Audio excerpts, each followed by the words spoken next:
Good afternoon in Islamabad, good morning in Europe, good evening in Asia. Excellency, Prime Minister Imran Khan, welcome, and also to His Excellency Finance Minister Sheikh, a special welcome to both of you. It is great to see you, Prime Minister, but also all the guests that have called in. Global CEOs from the region, everyone having a keen interest in the path forward for Pakistan.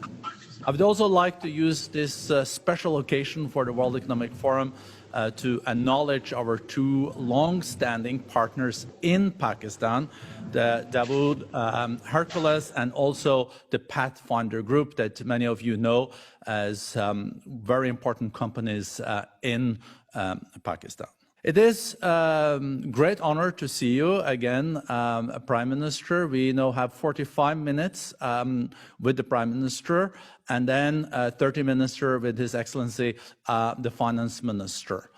And there is also a possibility to raise questions to the Prime Minister, and CEOs have already signed up. It seems like almost a decade, Prime Minister, since we met in Davos. It's less than a year, but so much has happened. And Davos speech from your side was also historic. It was the first time in the 51 years history of the World Economic Forum we had a special address from the Prime Minister of Pakistan. And we know from your very special address in Davos that a lot were going in the right direction for Pakistan. Growth was back, FDIs were growing. I think there was a growth the year before the pandemic of 70%. So after the pandemic, we have seen that you have also taken necessary steps to make sure that you deal with the health crisis everywhere, that you're building a bridge also towards sustainable recovery, and then also securing investments. First, Prime Minister, I think we all would like just shortly to hear from you the latest. How are you now dealing with the health crisis? It seems like Pakistan so far has weathered it better than some other countries, but it is also still, I guess, a great challenge, and we're not out of the woods yet. So welcome again, Prime Minister. So good to see you, and please update us on the current situation in your country. Thank you very much, Boge. It's a pleasure to be talking again on the World Economic Forum, and as I've always felt, this is a great forum from where we can project our views about our economy and talk to the investors. So let me just say, first of all, that Pakistan had stabilized its economy and was heading in the right direction when COVID hit us. And just like every country got badly hit by COVID because this was something unprecedented. And it was unprecedented because of the lockdown. There's no precedence of an economy being locked down, completely shut, and the consequences of that shutdown. That's really what the world is coping with. So for us, it was not just a question of curtailing the virus, but it was also stopping our people dying from hunger. And we very quickly realized that when you lock down an economy, you have to take care of those people who are daily wagers, whose family depend on their earnings on a daily basis or a weekly basis. And if you lock the economy down, not only these people get affected, but secondly, those people, who are in the informal sector, like the labor in Pakistan's labor, 80% is in the informal sector, so we have no record of them. So unlike the US, where you could send money to their bank accounts, we couldn't do that. So we quickly realized that we could not impose a lockdown like the one imposed in Europe or in China, we realized that we had to go for a smart lockdown. In other words, have spot the hotspots and lock them down, but do not really have a strict lockdown, because you can't lock down hungry people. So that worked. We opened up our economy quicker than others. We never locked down the agriculture sector, which was basically rural. We opened up the construction sector, which was in the cities. And because it was mainly outdoor, there was no spread because opening up the construction sector. And then we had a cash program where we gave about 15 million families were given cash handouts. And it was one of the best programs, and that really saved us from the worst effects of the lockdown. And actually, because the people were with us, the public complied with our measures, we came out of it better than any other country. So we saved our economy from its worst effects. Also, we saved people dying from the virus. Now, of course, we are hitting a second peak. And my worry right now is that, number one, because we succeeded so well, people are no longer that worried about the virus anymore. And so we do not find that sort of level of compliance. And secondly, we do not know how long this second wave, because it's in the winter, we don't know what this winter wave is going to be like. So, there's a bit of worry right now, because our cases are climbing up quite rapidly these days. Well, thank you, Mr. Prime Minister, for that overview. We will have a second round with your finance minister after the questions and dialogue with you. But I think many of the CEOs and chairs that are on the line really would like also to hear from you. Based on the increasing FDIs, based on the growth that you had before the pandemic, when do you think we'll be back to a pre-COVID level? And how do you see the path forward for Pakistan? When do you think you will get growth at the level where you expect it and need it? And what are the measures that you will take? I must say that the lessons we learned from the first wave of COVID was that we, in our country, with our high levels of poverty and with a young population, high levels of unemployment, we cannot afford a lockdown where we lock down our businesses, where we lock down the factories. So we have taken a policy decision that we are going to keep the businesses and the factories which employ people. We are not going to lock them down. We are going to only lock down the non-essential, in other words, public gatherings and so on, where our economy doesn't get hurt, because we feel that the consequences of hurting our economy on the people is going to be far greater than the effects of the virus. Now, the two challenges we faced, the two biggest challenges, one was the fiscal deficit. When we came to power, it was the biggest ever fiscal deficit in our history. And second was the current account deficit, the external deficit.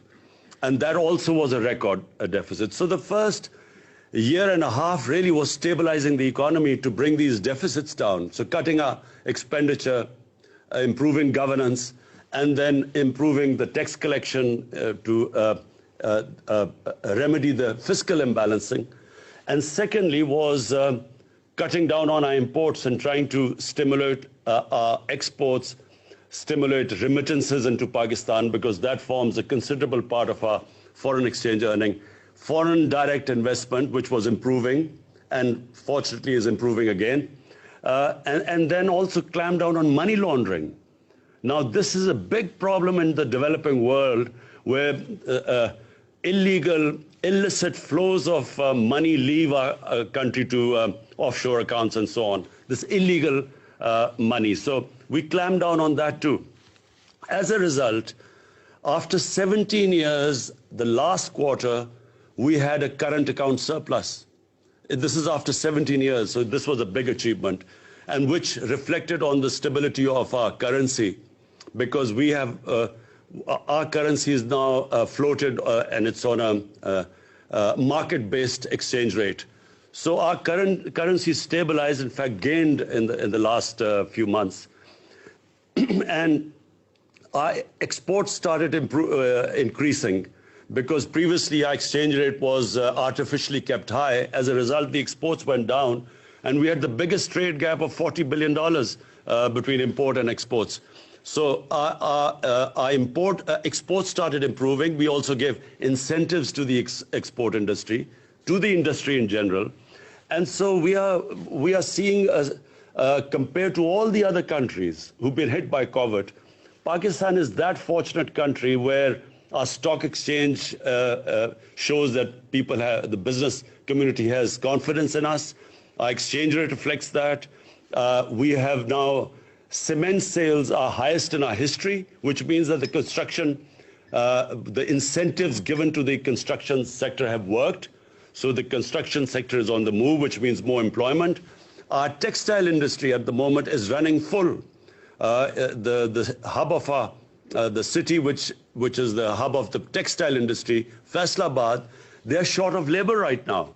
So the measures we took first stabilized and now are heading in the right direction. Of course, I say this because we do not now know, and we are praying that the second wave of COVID does not really make us take those measures which affect this right trend, the country which is heading in the right direction. Well, thank you so much, and also congratulations on these achievements under very, very difficult circumstances.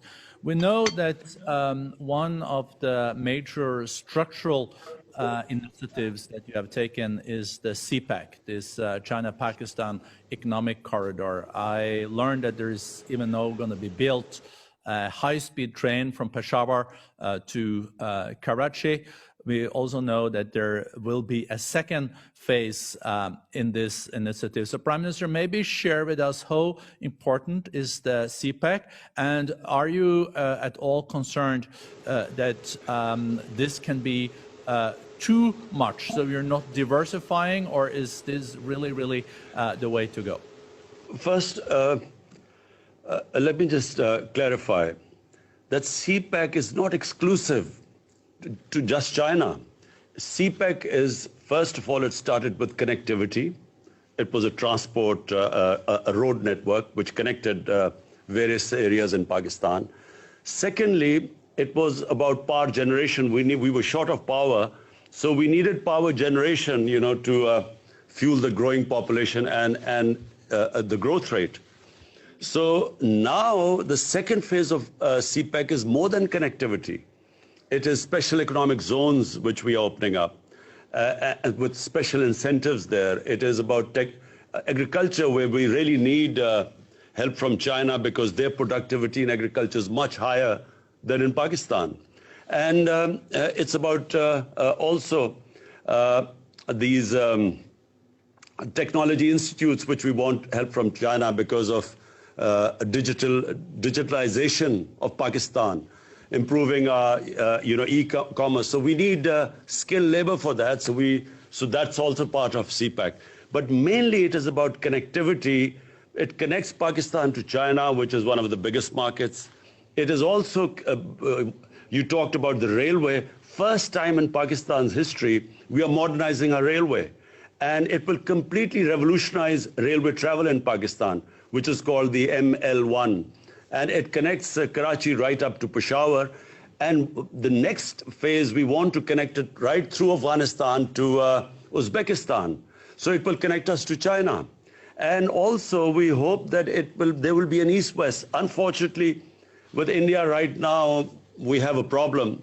And we hope that this will change with a new government, which is a moderate government. We have where we can resume normal relationship with India. But with Iran, if sanctions are lifted there, we then have a north to south, east to west connectivity, and Pakistan's special strategic location connects it to the biggest biggest markets, as well as the energy corridor. So we are really very well placed, and CPEC is a great opportunity to now move forward from here. And as I said, it's not exclusive to China. Anyone can become part of the CPEC. No, thank you so much. You're now touching also on the geopolitical positioning of your country. It is crucial in South Asia, but is also very much connected to the Middle East, but also Central Asia, that is such a growing region.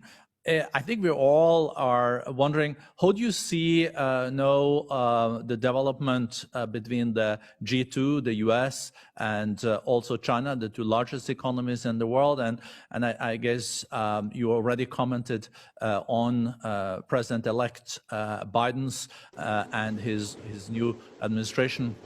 Well, one is the China-US relationship, which obviously we have no role in this.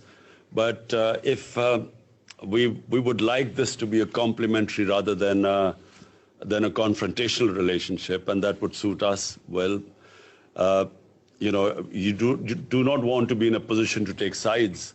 It would be great if, and for Pakistan, it would be very beneficial if this was a trading relationship between the two giants.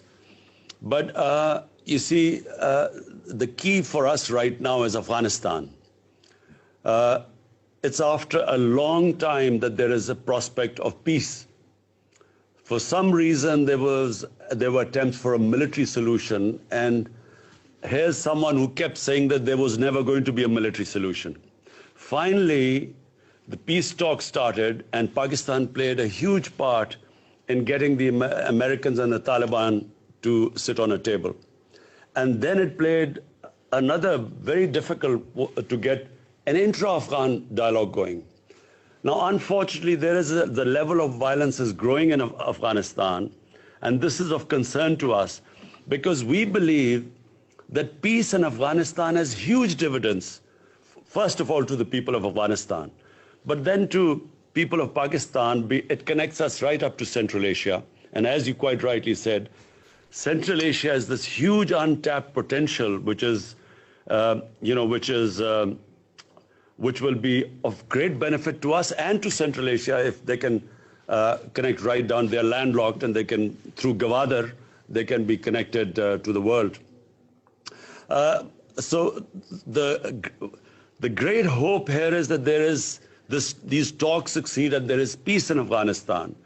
And apart from anything else, the tribal belt of Pakistan, the strip of land adjoining Pakistan and Afghanistan, they were devastated by the war on terror. And the best way to rehabilitate and to give employment to the people there is if there is peace in Afghanistan, and the adjoining areas will benefit the most from trading and connectivity. Your historic visit to Kabul, you were just there, and as you said, violence is again increasing. But you think because of the changes now, we will lose momentum in the peace talks between the Afghan government and the Taliban, or do you think it's still such an interest to make this happen that we will see a successful outcome? And we also know that the winter season is not the most violent season. So maybe we can go into next spring with the result on the table? If someone asked me what was President Trump's greatest achievement, for me it is this resumption of the Afghan peace process. I feel that it was a great achievement of his because he literally forced this peace process to take place. And, the fact that after so many years, there's a dialogue going on, no matter how difficult, and it was always going to be difficult. The longer the conflict, the harder it is to bridge that divide which that conflict creates.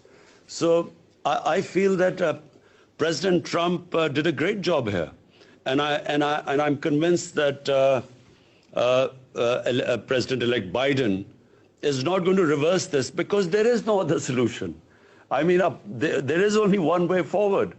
You can't have a conflict going on for 19 years and no result and expect that you keep doing the same thing over and over again and you expect a result in the next 19 years. So therefore, I think everyone will be trying to push this peace process.